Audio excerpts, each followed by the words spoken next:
Fox News alert now. Right now, the president has congressional leaders back at the White House as the partial government shutdown approaches 2 weeks. Reportedly, there's no deal in sight for the president and Democrats. Neither side is budging. You're watching Outnumbered. I'm Harris Faulkner. Here today, Melissa Francis, Lisa Boothe, radio host and Fox News contributor Leslie Marshall. And we welcome for the very first time in the center seat from the great state of Florida, Republican Congressman Matt Gaetz.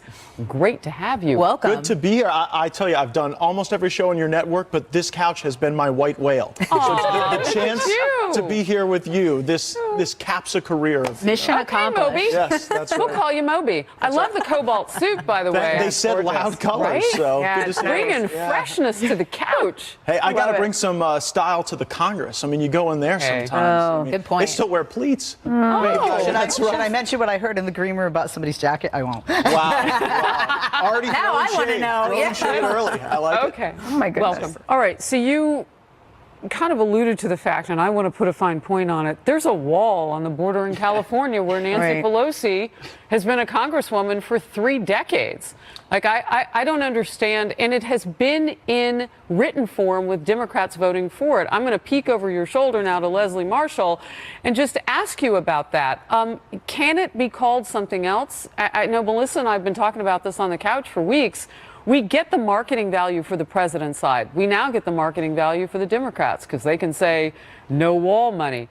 But where's the juicy middle in this?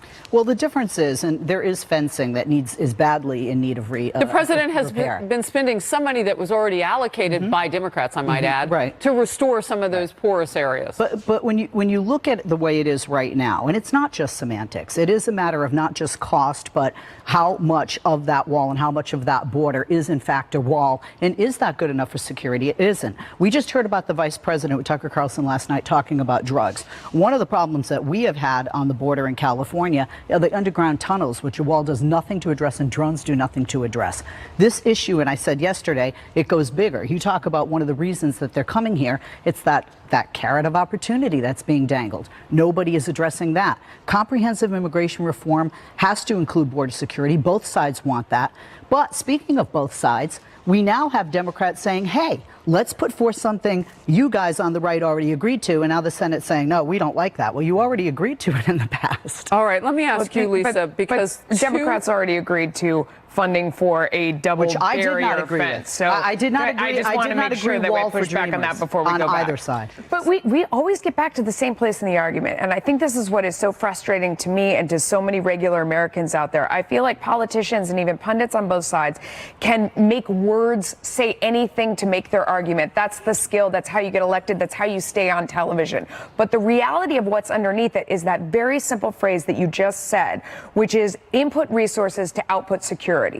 So if we could just agree in Congress, like, could people grow up and sort of sit there and say, we're going to input this many dollars of resources for an output of security, which includes whatever those architects down on the border thinks makes sense, whether it's technology, all the things that we've named. Doesn't that make sense? I asked both of you. Doesn't that make sense? It doesn't address the majority. Remember, the majority of people that come to this country illegally don't come over the border. No, I understand. It's not immigration reform. You are right. And we need E-Verify. But it's not just immigration reform. When you talk about terrorism, majority of them aren't coming over through the Mexican border or just the Mexican border. I want to stop all of them, not just the majority. We have 4 I understand, but I wouldn't use that language. I don't, again, establish any language standards for my colleagues. But I don't think it's anything worse than what the president has said. All right, that was the new Speaker of the House, Nancy Pelosi, responding to newly surfaced video of freshman Democrat Congresswoman Rashida Tlaib, who used some extreme language, calling for President Trump's impeachment. Watch. When your son looks at you and says, Mama, look, you won, bullies don't win. And I said, baby, they don't, because we're going to go in there and we're going to impeach them. Today, the Congresswoman appeared to double down on those remarks, tweeting, I will always speak truth to power.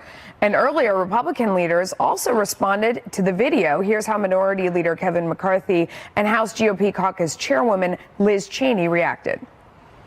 You've had very foul language used and accusations of the necessity to impeach. So we're in a situation where the Democrats are clearly bringing into this office, as they take charge, a level of rhetoric, a level of attack, a level of vitriol that's not good for the country. How do you work with anybody if this is what they really have planned? That they go down into a place, that they have a move on, they think others aren't watching it, they're using foul language, they introduce that they just want to impeach the president. Over what basis? We have government shutdown right now. Where are their priorities? So one of our Fox News producers caught up with Speaker Pelosi on her way into the White House meeting with the president, and he asked her about that freshman congresswoman's remarks. Here's what Pelosi said.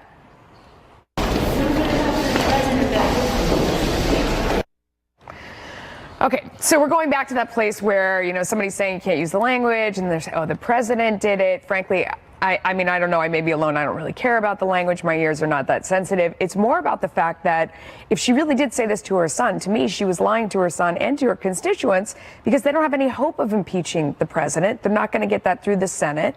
I mean, what's your take? I actually think they're going to impeach the president in the House. I don't think they'll convict him in the Senate. But if you look, this is the new left, Melissa. This is where the energy is in the Democratic Party. Not to bring solutions on health care, not to work with us on immigration, not to pass an infrastructure bill, but to impeach Donald Trump. They had not, that member of Congress had not been sworn in for 24 hours. She wasn't saying, you know, we're going to go and protect people with pre-existing conditions. She was saying we're going to impeach the president. I think they'll do it because I do not believe that this version of the Democratic Congress can push back against the talking heads and against just the activists in the Democratic Party. I think I'll allow you to disagree. Do you think they're not going to impeach the president? You'll allow me to disagree? Well, sure. You're just going to say that. I think I see steam coming out of the I'll give you a pass on that one. You may be wearing blue, but I am a Democrat. You are wrong. You have mostly the biggest number. Is Tlaib wrong? 43 Democrats have said, okay, they would. The majority of Democrats have said no. Nancy Pelosi, Speaker Pelosi now, has said, no, that's not what we're going to do. It's too soon. Not only do they want to see the report, and even though, like Gerald Ford said,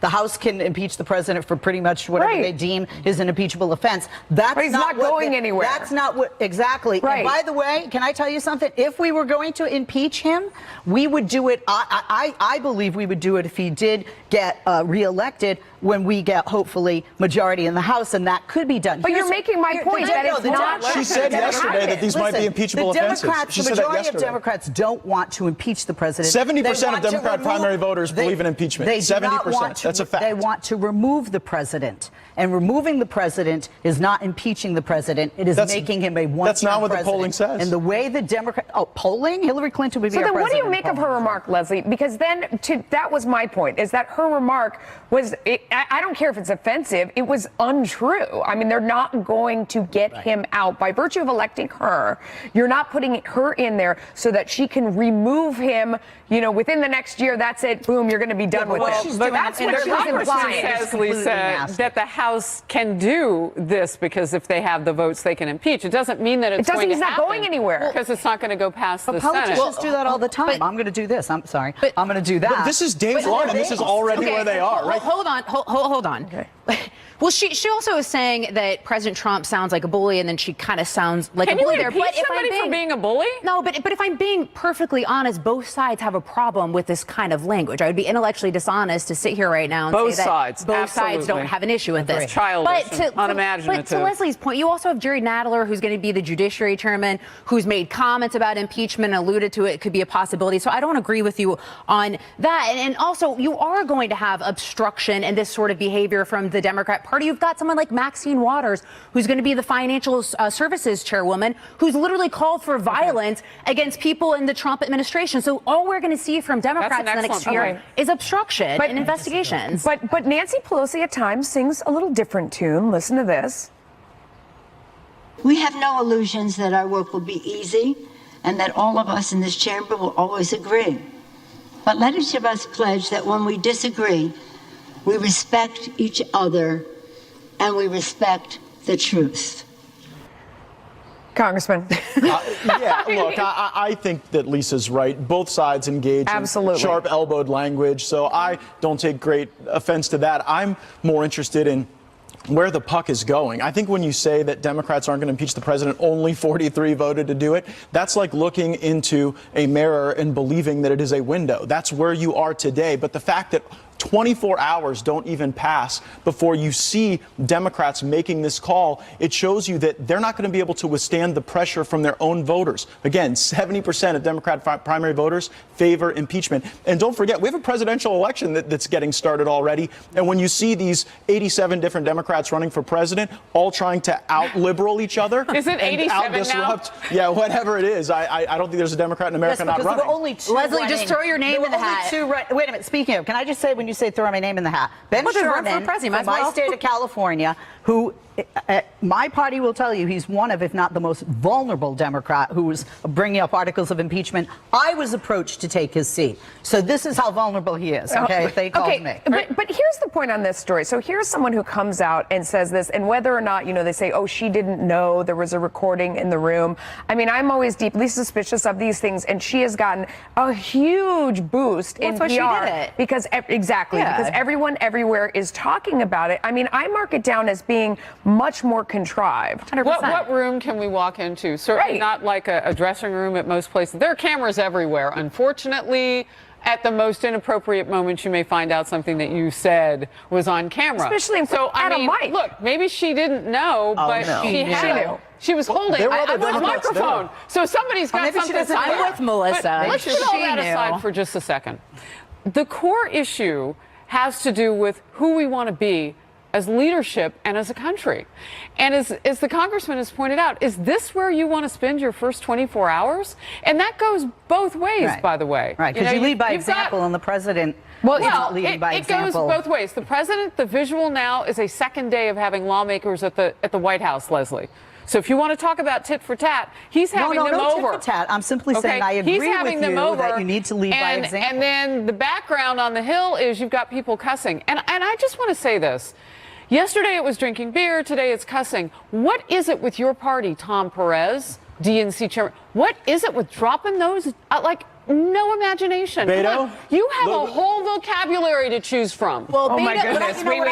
I think it's unfair to group me and every other Democrat in with a woman who made a remark. You're right. Okay. The overwhelming majority of Democrats and Republicans who are in Congress don't talk like that. The overwhelming majority of presidents. Should you hold some of these other people accountable for maybe a little bit more? She wants respect. Just a question. She's not responsible for what comes out of the mouth of an individual, an adult, male or female, in her party. Well, nor are Republicans. And name calling on the Republican side. I mean, come on. It's been all over. And in the president's Twitter feed being quite rude as well. So there you go. But we are keeping it very polite on this couch. We're trying. Democratic Senator Elizabeth Warren heading to Iowa this weekend for a series of events days after announcing that she is forming an exploratory committee for a White House bid.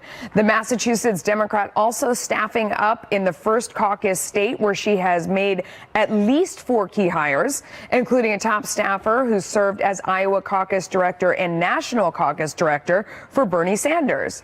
And now Warren fundraising off a Politico tweet promoting a piece suggesting she would need to work on her likability to avoid being another Hillary Clinton. Warren's fundraising email reading in part, if you get frustrated when commentators spend more time covering Elizabeth or any woman's likability than her plans for huge systematic change to make this country work for all of us, do something productive about it. Leslie, I will start with you. What do you think? I mean, what do you think of that strategy, and what do you think of her chances? I don't think she has a chance to. I think she definitely will be. She will be a candidate. She will be an official candidate, and not everybody who says they're going to throw their hat into the ring will. I don't think that she will be the nominee, and this is why. I think that the cards that she holds echo the sentiments and the ideology of the majority of Democrats, some from the left, some from the center. But the person holding the cards, and that was a problem that Hillary Clinton had. And it goes beyond likability. It's also relatability. And another problem that she has is she is sharing some of the people with Bernie Sanders, people that like her and like Bernie Sanders. So they're in a sense splitting the pool of fans, if you will, and then they could be splitting the pool of voters. There are people that like Hillary that would vote for her. I saw a number of things on my Twitter page, yesterday that were talking about, well, we didn't get Hillary, maybe Elizabeth can do it for us. And then I think, being from Massachusetts, and I definitely can say this, John Kerry had this problem. I think Hillary Clinton had this problem. Elizabeth Warren has this problem. even though she cracked a beer on Twitter the other day, she's not the kind of person you want to have a beer with. And no offense, Senator Warren, no. and that's what people like, because intellectually you can see some of these debates. John Kerry, brilliant. Hillary Clinton, very intelligent. And this is a problem that doesn't resonate with some of those Rust Belt voters. All right, I would say this just in terms of, because you left me a few seconds, so I'm going to take them. Just in terms of likability. And I do think that we talk about these issues with women and men, right? I mean, because if you're not likable, I'm thinking back to, and I'm sure he's a very nice man with that helmet, Mr. Dukakis, but that's what we remembered about him, right? Sure. And so everybody's grasping to have that moment where everyone thinks, oh, this is the person I want to hang out with, as Leslie has put. With Elizabeth Warren, though, and maybe this is just a factor of how long she's been out there, which is what the congressman is saying. When you wait and you wait and you wait. Yeah. Remember the day that Hillary Clinton invited her on the dais because she needed more women late in the campaign, and she showed up in nearly the same outfit. It's not that that can't happen, but if you know people are looking at you and judging you on that, as that person supporting, you show up different. Leslie, I would love to hear 10 seconds about that from you. Well, this is a reality, and that's not being a victim. There is a reality. And for Democrats, I want the candidate that is going to make this president a one-term president. And I'm sorry, Senator Warren, but she is not the woman to do it, and she will not have the nomination, and she will not be our next president. Mic drop on that one. Welcome back. Well, Senator Mitt Romney is getting a high-profile role as he joins the Senate after his recent clash with President Trump. Romney was named to the Senate Foreign Relations Committee yesterday, giving him an opening to weigh in on several looming foreign policy clashes between Congress and the White House. Romney reportedly sought out the role. This, of course, follows the intense back and forth earlier this week between Romney and President Trump after the senator-elect blasted the president in an op-ed for the Washington Post, which also stressed the importance of maintaining international allies. Here's Leslie, real quick to you. So you've got someone like Senator Elizabeth Warren, who essentially shares the same view as President Trump, particularly on Syria. Why is she not criticized more on that when President Trump was so much? Well, first of all, she didn't write an op-ed when she was just being sworn in as a senator but I mean, she against a president in her own party. I mean, Mitt Romney, I think, I can't remember even saying it on or off the air. He's going to do what's best for him. I don't think he wants to be senator of Utah. I think he wants to be president. I don't think he's necessarily given that up, but you can't believe him. He goes which way the wind blows. No, but Leslie, hold on one second. No, Leslie, but how much of the criticism, the point I'm making is how much of the criticism with President Trump is because he's President Trump versus the policies? Because it seems like for Mitt Romney, it's obvious if you read the op-ed, which I have, and I agree with it, to be honest. But from the media as well. It's about his character in acting presidential or lack thereof as opposed to his policies. But from the media as well, though. And the left. But from the media and the left, President Trump got a lot of heat from both sides on that decision when you have Democrats like Elizabeth Warren who share the same opinion, which do go unscathed, don't get criticized. Warren isn't president of the United States. No, but she's running. Yeah. Well, we think she's running. She's not, and you're still a candidate and a president are not going to get the same treatment in the press, whether it's positive or negative, period. I think largely because it's President Trump. But anyways, we're disagree. No.